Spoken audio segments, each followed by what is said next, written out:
Hey, history lovers, and welcome back to Epic Renaissance. Today, we're diving into one of the most fascinating, cunning, and downright badass monarchs in British history, Elizabeth I. But before we get started, if you love learning about powerful historical figures who literally changed the course of civilization, hit that subscribe button and ring the notification bell so you never miss an episode. Trust me, you're going to want to stick around for this one. Now, let's talk about a woman who survived multiple assassination attempts, never married despite constant pressure, defeated the world's greatest superpower with a ragtag navy, and still had time to foster a golden age of literature that gave us Shakespeare. Yeah, Elizabeth I didn't do things by halves. Our story begins on September 7, 1533 at Greenwich Palace, and let me tell you, Elizabeth's birth was, well, it was a bit of a disappointment party. Her father, King Henry VIII, had literally broken England away from the Catholic Church, divorced his first wife, and married Anne Boleyn, all because he was desperate for a male heir. So when baby Elizabeth popped out instead of the hoped-for prince, Henry was, to put it mildly, not thrilled. But here's where things get really dark, really fast. Before Elizabeth even turned 3 years old, her father had her mother executed. Anne Boleyn was beheaded on May 19, 1536, on charges of adultery, incest, and treason, charges that most historians now believe were completely fabricated. Talk about a traumatic childhood, and it gets worse. Henry then declared Elizabeth illegitimate, stripping of her title of princess and downgrading her to just Lady Elizabeth.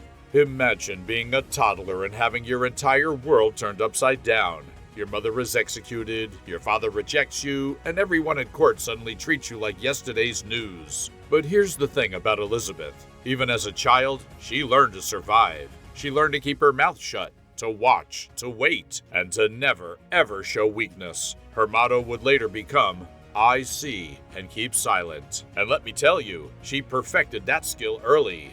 Now, Henry VIII wasn't completely heartless. Despite having his wife beheaded, he did eventually restore Elizabeth to the line of succession when she was 10 years old, placing her behind her half-brother Edward and her half-sister Mary. But by this point, Elizabeth had learned a crucial lesson. Survival meant being smarter than everyone around you. And boy, was she smart. Under the tutelage of renowned scholar Roger Ascham, young Elizabeth received an education that would make most modern PhD students weep. By age 11, she could fluently speak 5 languages: English, French, Italian, Latin, and Greek. She later added Spanish and Welsh to her repertoire. She studied philosophy, theology, history, and rhetoric. Basically, she was the Renaissance equivalent of a super genius, and she was going to need every bit of that intelligence for what came next. When Henry VIII finally died in 1547, Elizabeth's 9-year-old half-brother Edward VI became king. But before we get to Edward's reign, we need to talk about one of the most scandalous episodes of Elizabeth's youth, the Thomas Seymour affair. Thomas Seymour was the uncle of King Edward VI and husband of Henry VIII's last wife, Catherine Parr. Elizabeth was living with Catherine after her father's death, and Thomas was inappropriate, very inappropriate. He would come into Elizabeth's bedchamber in his nightclothes, tickle her in bed, and slap her behind. Eventually, Catherine Parr caught on and sent Elizabeth away, but the damage was done. When Seymour was later executed for treason in 1549, rumors swirled that he had tried to marry Elizabeth and that she might even have had his child. The rumors were false, but Elizabeth's response to his death showed the steel that was forming in her character. She simply said, "This day died a man of much wit, but very little judgment. Ice cold." Young King Edward died in 1553 at just 15 years old, probably from tuberculosis. In his will, he tried to bypass both his half-sisters, Mary and Elizabeth, in favor of his Protestant cousin, Lady Jane Grey. This move lasted all of 9 days before Mary gathered enough support to take the throne by force. Poor Lady Jane Grey ended up losing her head. Literally. And this is where Elizabeth's life gets truly terrifying. Her half-sister Mary was a devout Catholic who was determined to return England to the Catholic faith by any means necessary. She earned the nickname Bloody Mary by having nearly 300 Protestants burned at the stake. And Elizabeth? Well, as Henry VIII's daughter with Anne Boleyn, she was seen as the symbol of Protestant England. She was Mary's biggest threat. In 1554, after a Protestant rebellion led by Sir Thomas Wyatt, Mary had Elizabeth arrested and sent to the Tower of London, the same place where her mother had been executed. Elizabeth must have thought her time was up. For 2 months, she lived in the shadow of the executioner's axe, never knowing if each day would be her last. But Elizabeth was brilliant. She wrote letters proclaiming her loyalty to Mary. She outwardly conformed to Catholicism. She played the part of the dutiful sister while never actually admitting to any crime. And somehow, incredibly, she survived. Mary eventually released her to house arrest at Woodstock, then Hatfield. For 5 years, Elizabeth walked the tightest tightrope imaginable. One wrong word, one hint of Protestant sympathies, one connection to the wrong person, and her head would roll. But she kept quiet, she stayed sharp, and she waited. On November 17, 1558, Queen Mary died, possibly from ovarian cancer.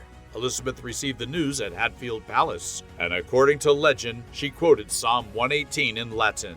"This is the Lord's doing, and it is marvelous in our eyes." At 25 years old, Elizabeth became Queen of England. Her coronation on January 15, 1559 was a spectacular affair.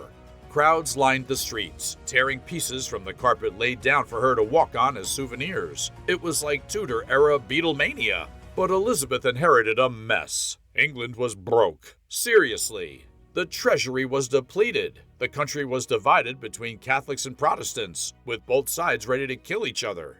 England was militarily weak and diplomatically isolated. Spain was the superpower of the day, and they saw Little England as basically a non-entity.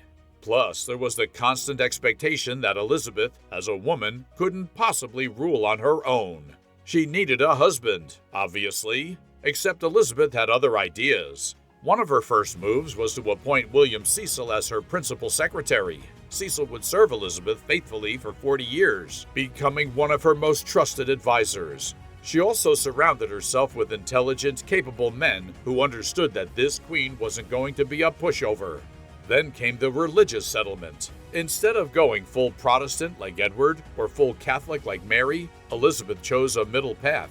She re-established the Church of England, but kept some Catholic elements like bishops and religious vestments. She became the supreme governor of the church, not supreme head like her father, because that would have been too controversial for a woman.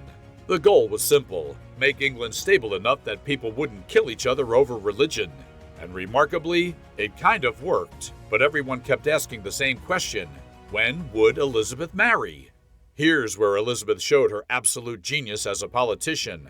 Marriage in the 16th century wasn't about love. It was about power, alliances, and producing heirs. Every prince and king in Europe wanted to marry Elizabeth, or at least wanted their son to marry her. The Spanish, the French, the Swedes, the Austrians, suitors were lining up. And Elizabeth, she played them all like a fiddle. She kept marriage negotiations going for months, even years, as long as it served her interests. She'd flirt with the idea of marrying a French prince to make Spain nervous. Then she'd hint at marrying a Spanish prince to make France nervous. It was diplomatic chess at the highest level, and Elizabeth was a grand master. But there was one man she might have actually loved: Robert Dudley. They'd known each other since childhood, and he became her master of the horse and one of her closest confidants. Rumors swirled that they were lovers, especially after Dudley's wife, Amy Robsart, died under suspicious circumstances in 1560. She was found dead at the bottom of the stairs with a broken neck. Was it murder? Accident? We'll never know. But the scandal made it impossible for Elizabeth to marry Dudley even if she wanted to. In 1566, Parliament actually tried to force Elizabeth's hand by refusing to give her money until she married. Her response? Legendary. She basically told them that she was already married. To England. She said, "I am already bound unto a husband, which is the Kingdom of England." Mic drop. Parliament never brought it up again. The thing is, Elizabeth understood something crucial. If she married a foreign prince, England would become subordinate to another power. If she married an Englishman, it would create jealousy and faction fights among her nobles. But if she stayed single, she kept all the power for herself. She could use the possibility of marriage as a diplomatic tool without ever actually giving up her authority. So she cultivated the image of the Virgin Queen, married to England, devoted to her people, pure and untouchable. It was brilliant PR. Artists portrayed her as the goddess Diana, as Astrea, as Gloriana. Edmund Spenser literally wrote an epic poem, The Fairy Queen, with a character representing Elizabeth as an immortal divine figure. This became known as the Cult of Elizabeth, or the Cult of the Virgin Queen. Now we come to perhaps Elizabeth's finest hour, the defeat of the Spanish Armada in 1588. King Philip II of Spain had been getting increasingly annoyed with Elizabeth. She was supporting the Protestant rebels in his territory in the Netherlands. She was encouraging English pirates like Sir Francis Drake to raid Spanish treasure ships returning from the New World. Philip decided enough was enough. He was going to invade England, overthrow Elizabeth, and restore Catholicism. He assembled the largest naval fleet the world had ever seen. 130 ships carrying 30,000 men, 2,500 guns, and enough provisions to invade a country. Oh, and 180 priests and 1,400 barrels of wine for moral support.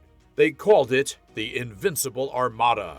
The plan was for the Armada to sail up the English Channel, meet up with 27,000 Spanish troops stationed in the Netherlands under the Duke of Parma, and then invade England. If they'd succeeded, Elizabeth would have been captured or killed, England would have become Catholic, and world history would have been completely different. But here's the thing, England had a secret weapon.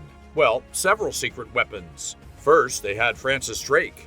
In 1587, Drake had launched a preemptive strike on the Spanish port of Cadiz, destroying ships and supplies and delaying the Armada by a year. Second, English ships were faster and more maneuverable than the large Spanish galleons. The English focused on long-range cannons, while the Spanish planned to use traditional boarding tactics. Third, Elizabeth appointed Lord Howard of Effingham as commander of the English fleet. He was competent enough to command and aristocratic enough to keep Drake's massive ego in check. The Armada was finally sighted off the English coast on July 19, 1588. For the next week, the English fleet harassed the Spanish as they sailed up the Channel, but the Spanish maintained their defensive crescent formation. That's when the English pulled off a desperate gambit. They sent 8 ships set on fire directly into the anchored Spanish fleet. These fire ships caused absolute panic. The Spanish scattered, breaking their formation. The English pounded the scattered Spanish ships with their long-range guns.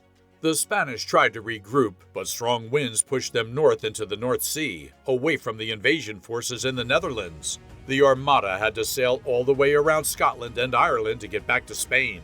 Storms battered the fleet. Ships ran out of food and water. Disease spread. Some ships were wrecked on the rocky coasts of Ireland and Scotland. Of the 130 ships that had set out, fewer than 65 made it back to Spain. Around 15,000 men died, most from disease, starvation, and storms rather than English cannons. The Invincible Armada had been decisively defeated. And Elizabeth? She gave one of the most famous speeches in English history at Tilbury, where troops had assembled to fight if the Spanish landed. She said, "I know I have the body of a weak and feeble woman, but I have the heart and stomach of a king, and a king of England too." The English believed that God had sent the storms to save Protestant England. Medals were struck with the inscription, "God blew and they were scattered." It was called the Protestant Wind. The defeat of the Spanish Armada was a turning point. It proved that Little England could stand up to the greatest empire in the world. It established England as a major naval power, and it cemented Elizabeth's reputation as one of the greatest monarchs in history. Elizabeth's reign wasn't just about military victories and political survival. It was also a time of incredible cultural flourishing, what we call the Elizabethan era or the Golden Age. This was the age of William Shakespeare, the Globe Theatre, Christopher Marlowe, Edmund Spenser. English literature went from good to absolutely world-class under Elizabeth's reign. And Elizabeth herself was a patron of the arts, encouraging and funding writers, musicians, and playwrights.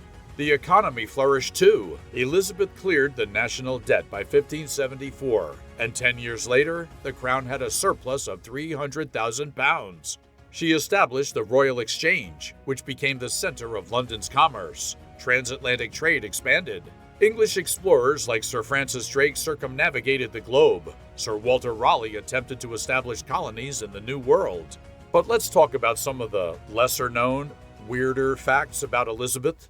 First off, Elizabeth was obsessed with her appearance. It took her handmaidens approximately 4 hours every day to dress and undress her. Meanwhile, she required her ladies-in-waiting to wear only black or white so they wouldn't upstage her. Talk about insecure. She also had a massive sweet tooth. Elizabeth loved candied violets and consumed so much sugar, which was incredibly expensive and rare at the time, that her teeth turned black and fell out. Foreign ambassadors reported that they had trouble understanding her speech in her later years because of her dental problems. Sugar was literally rotting her from the inside out. To hide the damage, Elizabeth wore increasingly elaborate makeup. She used a mixture of white lead and vinegar to create a pale complexion, the beauty standard of the time.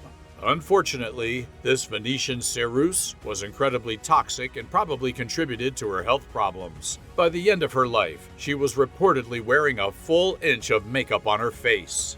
Elizabeth also lost her hair, probably due to smallpox. She'd had a severe case in 1562 that left her face scarred. So she wore increasingly elaborate wigs to maintain her image. The propaganda portraits from her early years show her looking eternally young and flawless, when in reality, she was aging like every other person. But the image was everything.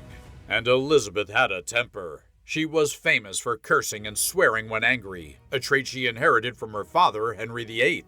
When she was furious, everyone at court knew to stay out of her way. By the late 1590s, Elizabeth was in her 60s and showing her age. She'd lost her teeth, her hair, and most of her closest friends and advisors. The Earl of Leicester, her lifelong companion and possible love, had died in 1588, shortly after the Armada victory. William Cecil died in 1598. She was increasingly alone. By early 1603, Elizabeth's health was failing.